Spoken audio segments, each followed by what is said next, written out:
That's fine with me. Welcome to no more rat race. Oh, boy. To order and calm instead. Ah, great. Welcome to being dead. What? You mean I'm... Stone cold, I'm afraid. I can't believe it. I've been murdered. I'm having trouble finding any goodness or loyalty here, but let me see. He killed me. I beg your pardon. Hello and welcome to another Drive-In Double Feature. I'm Ryan. I'm Nathan.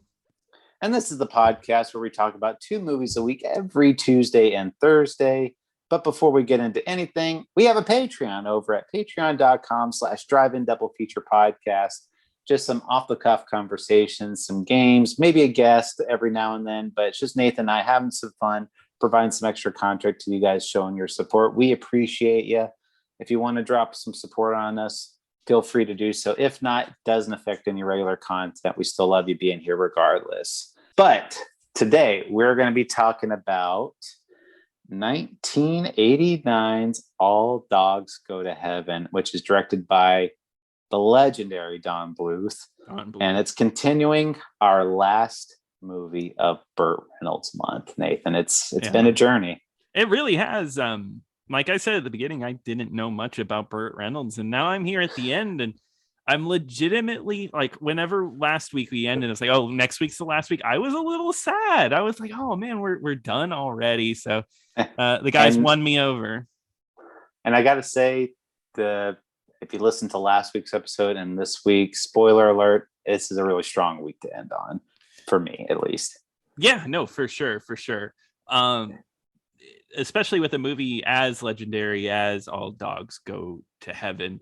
I mean, looking at the box office totals and everything, it didn't make much, but I remember this movie being a very, very popular movie. So that's the thing. It did not do as well critically or financially at the box office. However, ended up becoming one of the highest grossing home videos of all time. And that makes sense. I mean, I wasn't alive at the time. That's how I watched it. I watched it on VHS as a kid. I had it on VHS as well. I was too young at that point to go to the theater. I was alive, but I was not aware if we ever did go or anything like that. I think, like I said, the first movie like my parents took me to was Batman. So, which was like the same year. But again, I have no recollection of that. But I do remember watching this movie. I couldn't tell you how many times. Like, it's literally countless. I cannot tell you how many times. Probably double, maybe even, definitely double digits. I don't know if it's triple digits, but it's up there. Yeah, no, it's up there for me too. I've talked about this before on the show, but I have 2 brothers that are special needs, and one of them watches movies constantly, still to this day, loves VHS, has tons of them. Oh, that's really cool. Yeah. That's how I watched so many movies as a kid, is he would just take his VHSs, just put them in, and we just watch them. And this is a movie that is always on rotation. So I just have a strong connection to it as a kid. Now, I haven't seen it in a very, very long time, so I forgot about it. But it's so weird to me. I was thinking about this watching this movie. Don Bluth is maybe one of the first notable directors that I knew about as a kid. I don't know what it is. Because you watch animated movies, but there was something about his work that stood out to me, and it still stands out to me. I remember, because now that you say that, I feel like it's the same thing for me, because I do remember.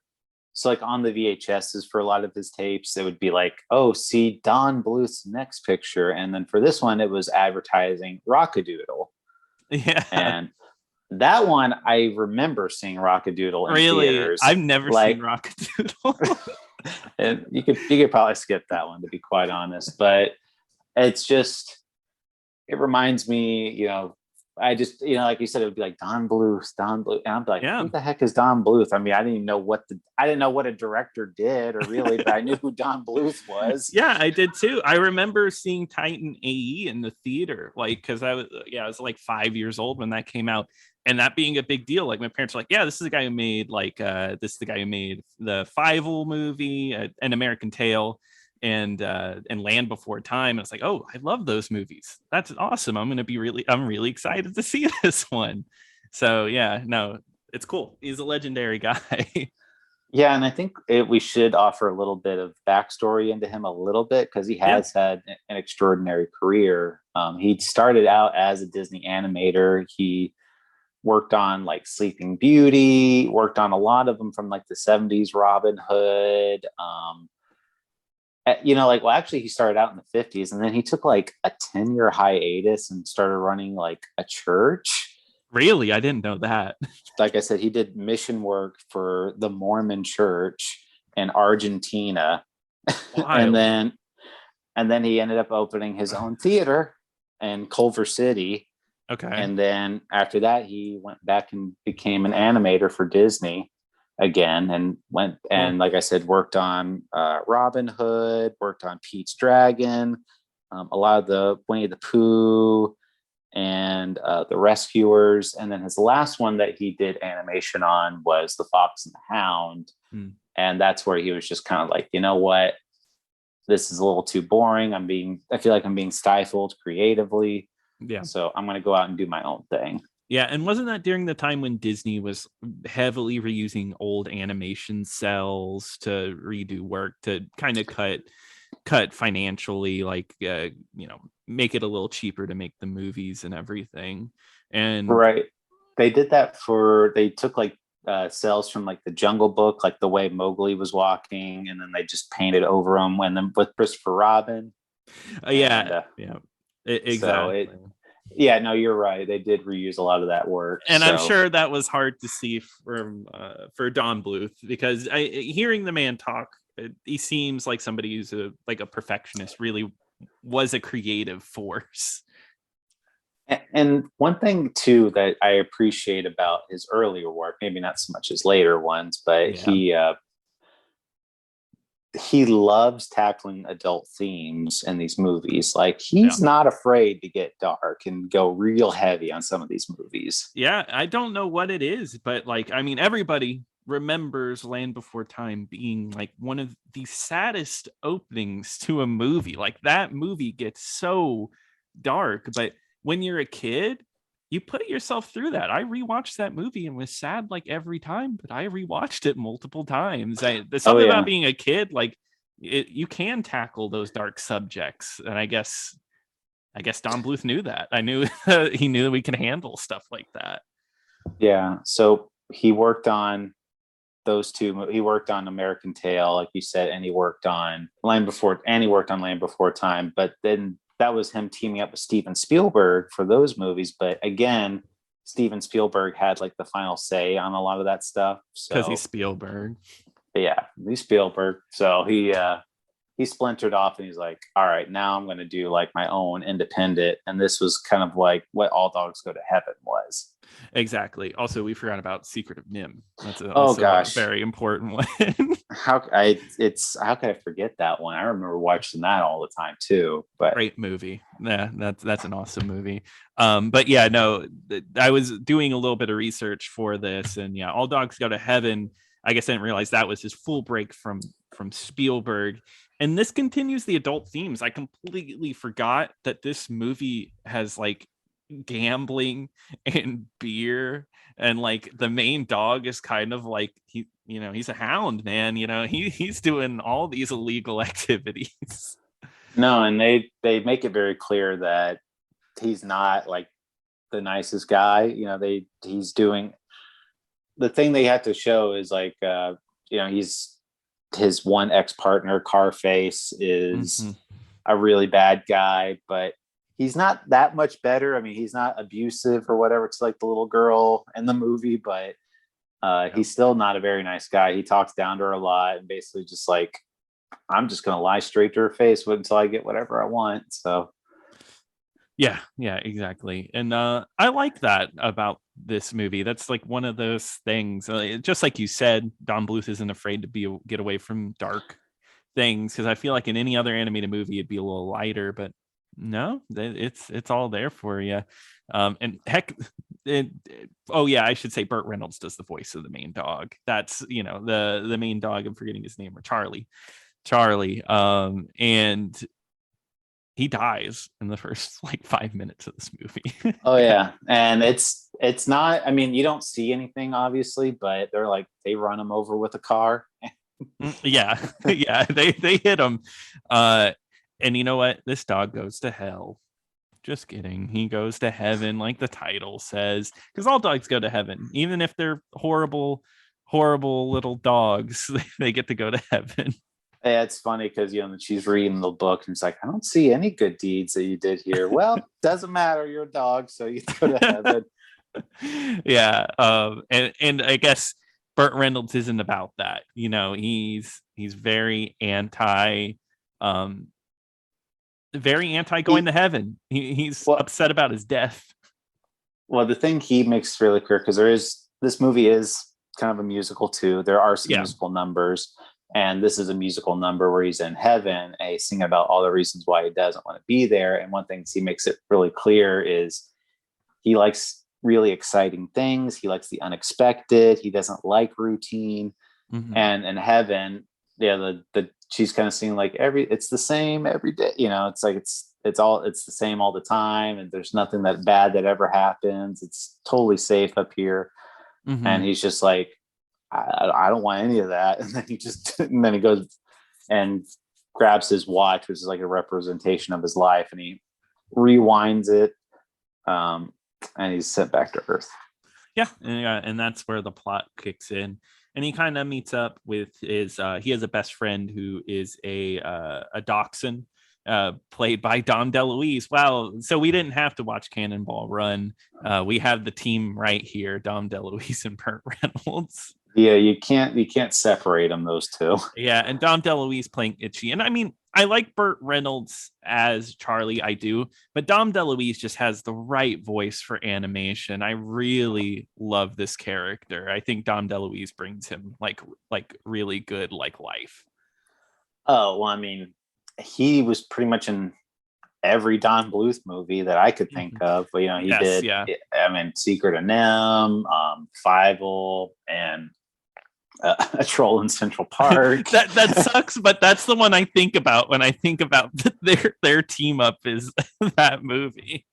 Like I said, the whole reason why I love these earlier movies is because they do handle such adult content. And when I saw the preview for A Troll in Central Park, I'm like, this looks like baby garbage. Yeah, like a baby movie. Yeah. Yeah. And then I watched it years later because I was probably bored or whatever. I rented it from Blockbuster, and then sure enough, yeah, it's just like a little baby movie. Yeah, that's like the reputation it has. Yeah, unfortunately, Don Bluth doesn't have a great reputation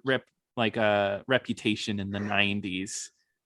He did make I watched a lot of Anastasia as a kid. I did really like Anastasia, but I know a lot of his other works aren't considered great.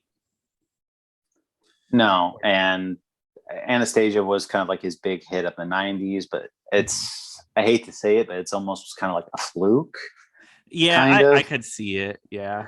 Because he didn't have any other success in the 90s. Rockadoodle bombed, Troll in Central Park bombed.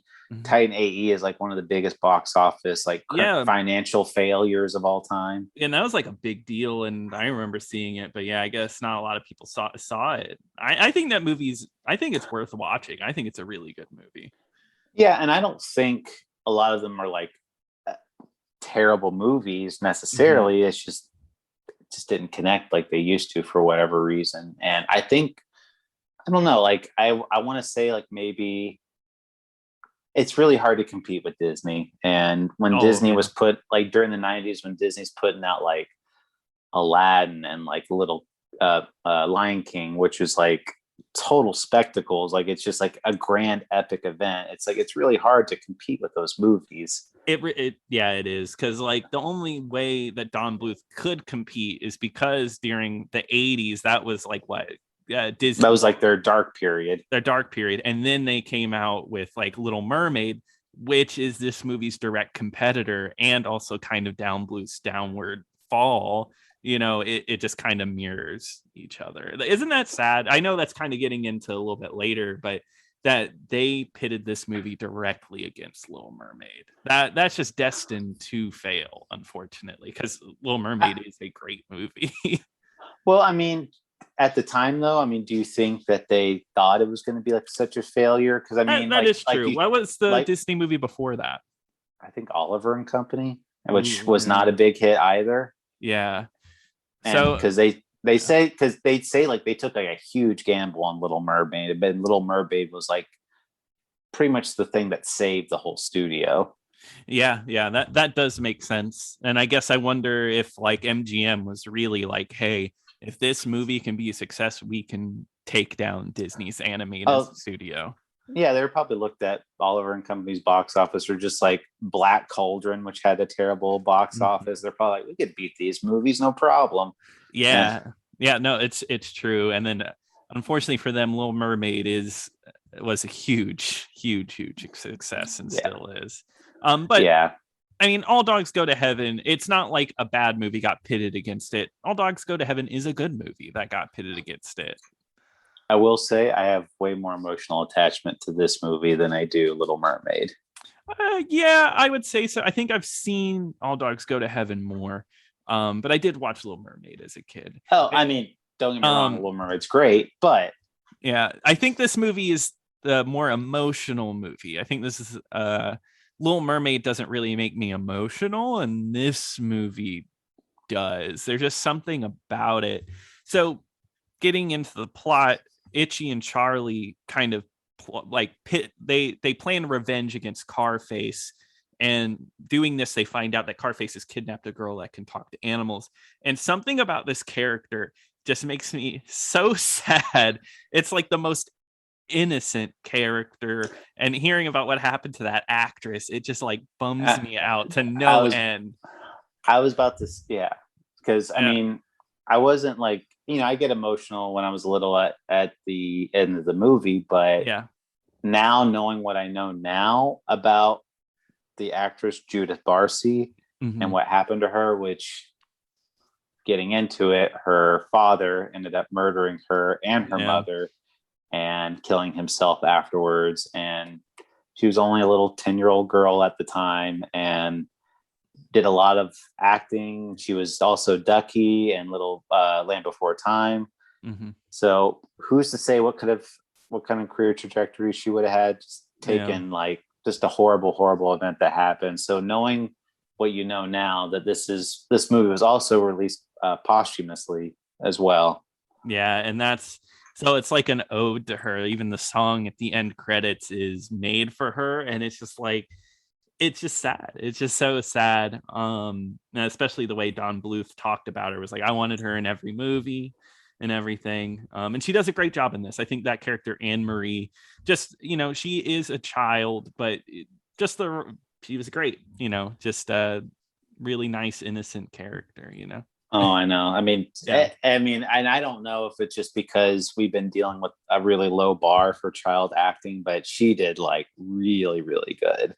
Yeah, exactly. No, I wouldn't say that, like, because at least on the show we have a low bar, but a good actor when you see one, right? And she does a great job here.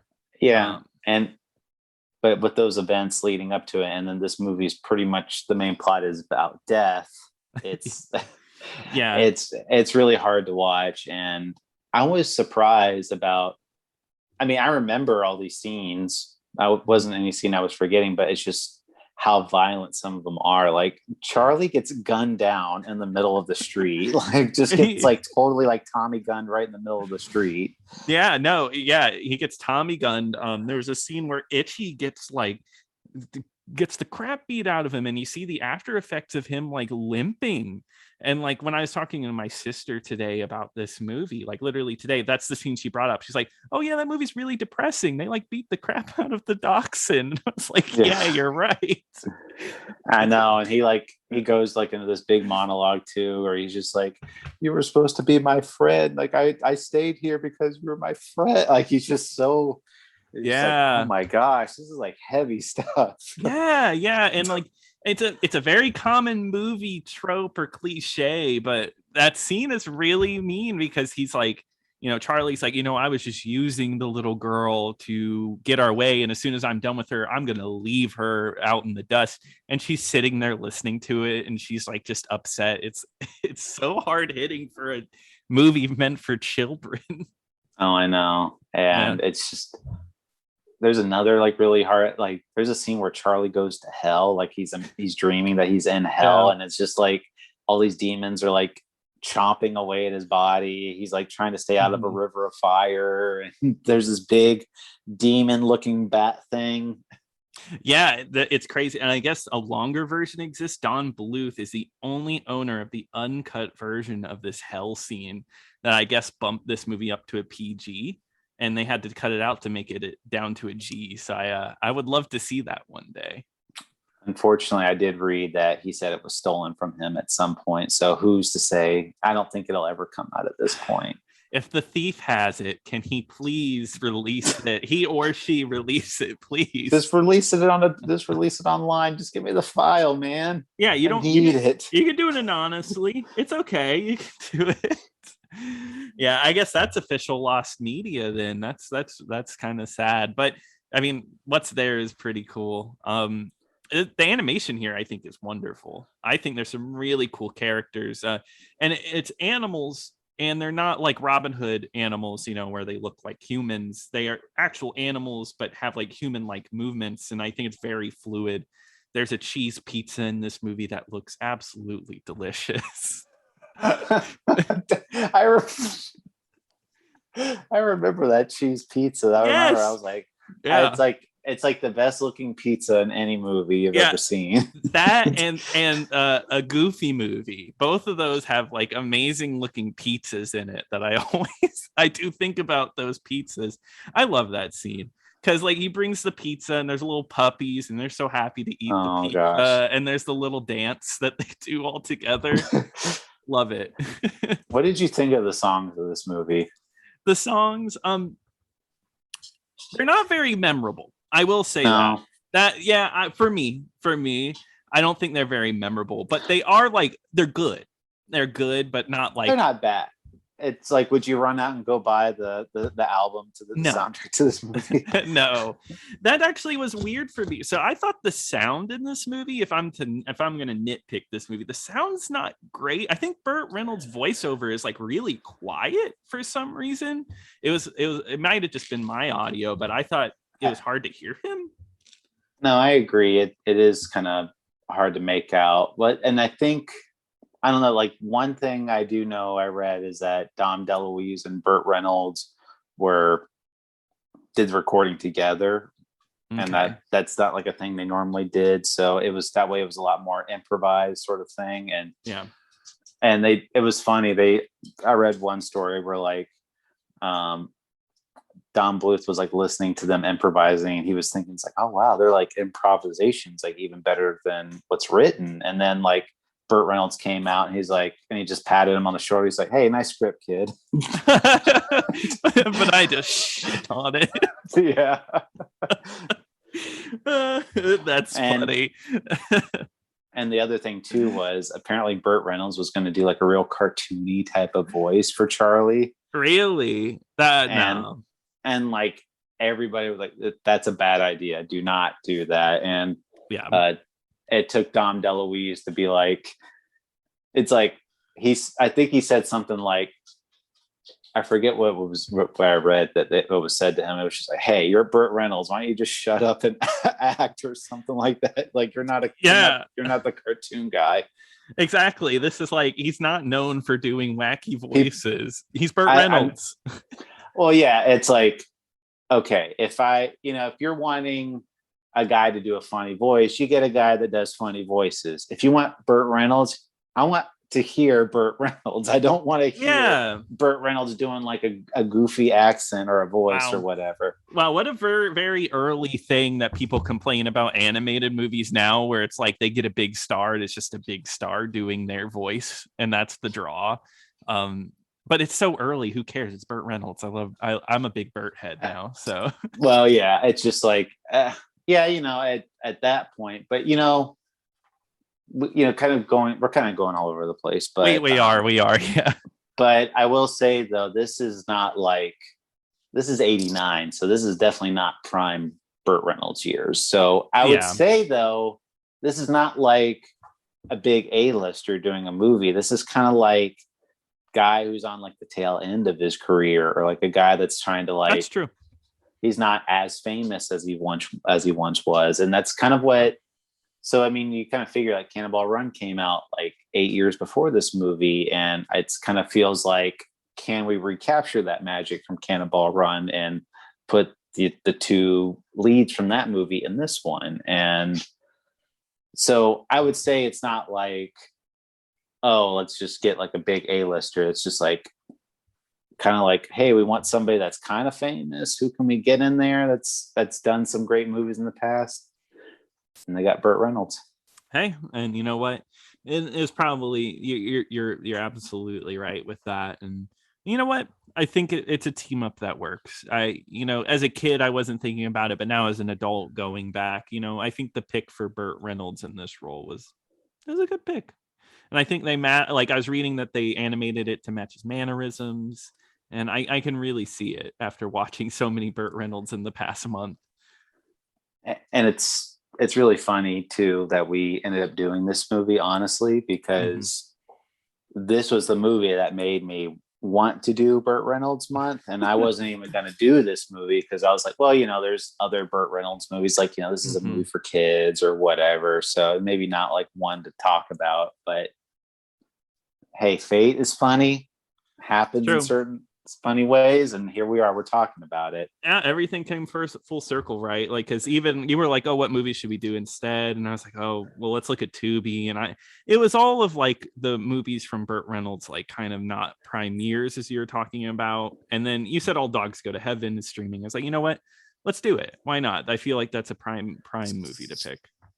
I would rather talk about something I feel more passionate about than something that's like, I don't know how I'm going to feel about it by the end. But yeah, and I totally agree with you. And man, I feel like this is a movie to get passionate about. I mean, it is. I think it's a good movie, and I think it really stands out for 80s animation and even like early 90s, just because I haven't seen a lot like it. It's not really like a lot of other movies. I'll be very honest with you. No, and that's one thing I was going to say. It's just you don't really see movies like this anymore, or like if there are consequences, it's almost like, oh, well, we're just going to fix that towards the end, where like the movie Soul, for instance, it's like the main character dies in that movie, and I think they could have gone for something a lot more poignant, but it's like, oh no, he's alive, it's fine, everybody. It's exactly. Yeah, he gets his way in the end. Everything's fine, life comes full circle. But in this one, you're right, it has a much more poignant ending, because I think it wanted to teach kids a better life lesson than like, oh, if you just do this, you'll kind of get your way. Like, it's about just being selfless, learning to be a selfless person, which is, I think, good. Yeah. So I do want to talk about the ending. I'll be quite honest, I was kind of putting off the ending like towards when I was watching it, because I knew what was going to happen, and I knew I was going to get really kind of mentally, it was gonna mess with me a lot, because it was just like it was so emotional to me as a kid, and I'm like, I already know, because like I'm a dog person, I love dogs, and anytime I see like a dog dying or anything like that, it gets me really sad. And in this movie, so like I said, Charlie goes to heaven, and they're like, you can never go back, and then he does die again while he's back on Earth, and it's implied that he's going to hell because there's like a demon in the sky. Like, yeah, you know who voices that demon? Frank Welker. Frank Welker. Oh, the master. The master. So I think that's awesome. Yeah. Yeah. But yeah, it's like the whole room is like lit red, like a demon's about to come in there, and Charlie comes out like basically to say goodbye because he's about to go to hell. And an angel comes and says like, oh, you made the ultimate sacrifice, because Charlie sacrifices his life to save this little girl. And just like the conversation that they have between the two of them, where he's just like, I love you, Charlie, and he's just like, will I ever see you again? He's like, oh, sure, and it's just, Yeah.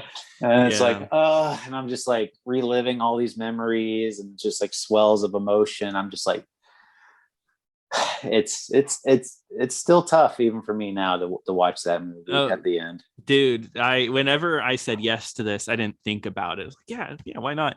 And then I woke up this morning and I was like, I'm going to have to watch this movie.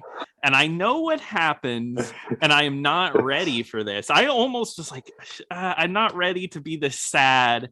But I did it. I watched it 8 a.m. this morning. I did it. And you know what?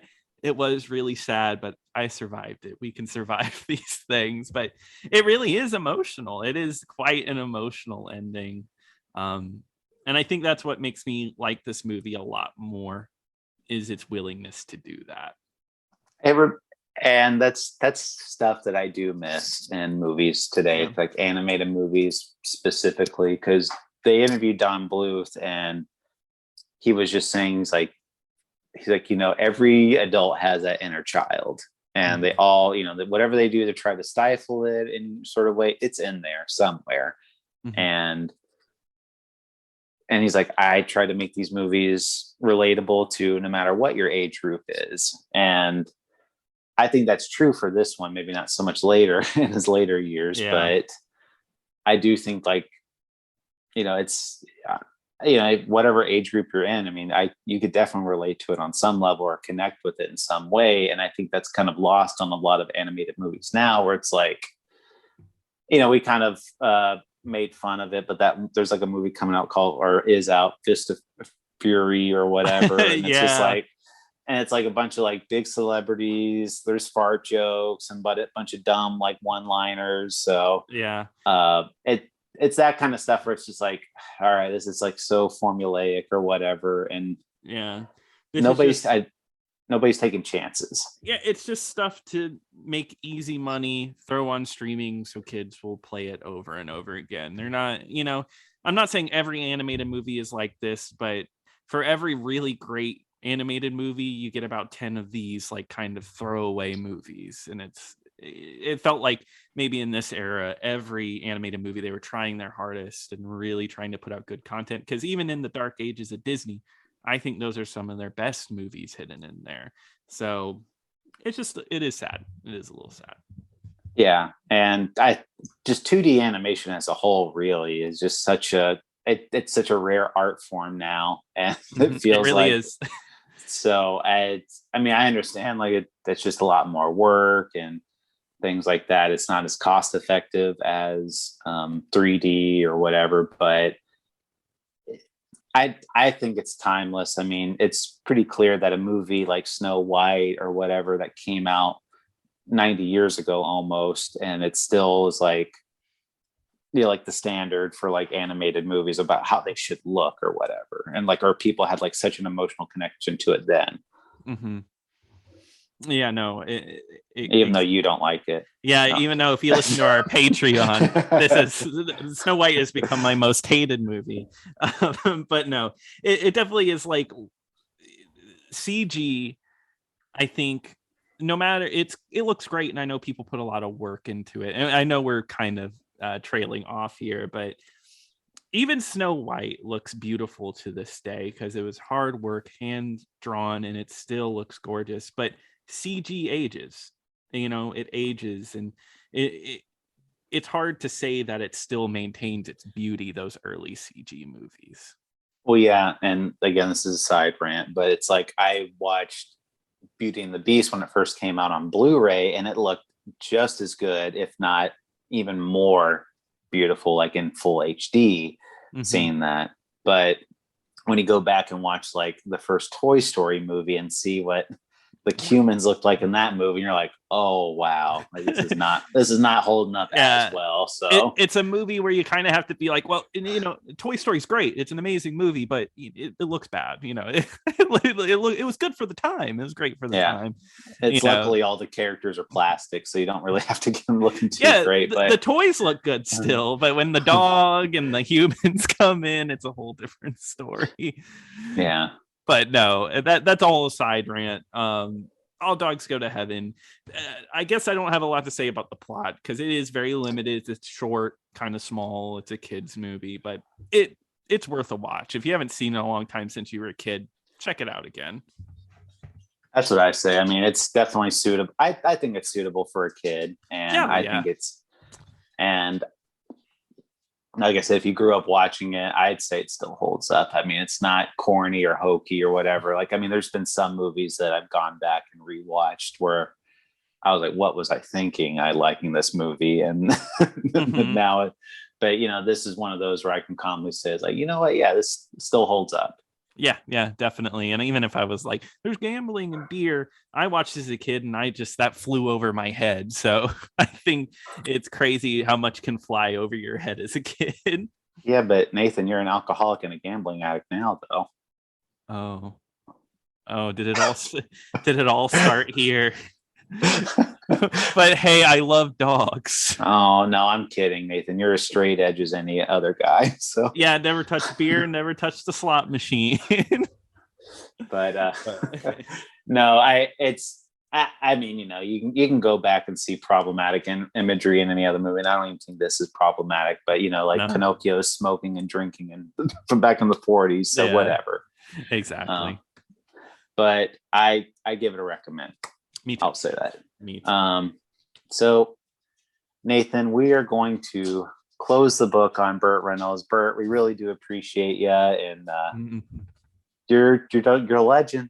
You will live on forever. That's all I can say. Really is a legend. Like I absolutely love the guy. I will go on to watch more of his movies in my own time, and I am sure we will come back to Burt Reynolds plenty of times here on the show. Oh, I can almost guarantee you that the next time we do a sequels week, I'm probably going to pick Smoking the Bandit too. So I'd love to go through those. So yeah, no, you're Burt Reynolds. You know, you might be gone, but you're going to live on forever, right? Yeah. So absolutely. Thank you so much, King. And but Nathan, we're going to get back to our regular scheduled programming.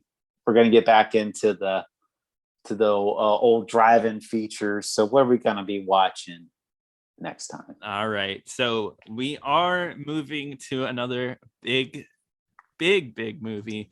We're going to be moving into a new thing that I wanted to start up, kind of going through a series, one episode every so often for James Bond, the 007 franchise. And of course, that means we have to start with Dr. No.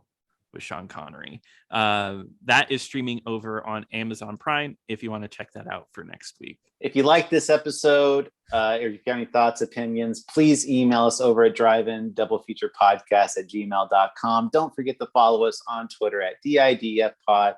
Again, check out our Patreon at Drive In Double Feature Podcast. But until next time. And that's what's driving me crazy. I need Brazil, the throb, the thrill. I've never been there, but someday I will. Adventure and danger, love from a stranger. Let me be surprised.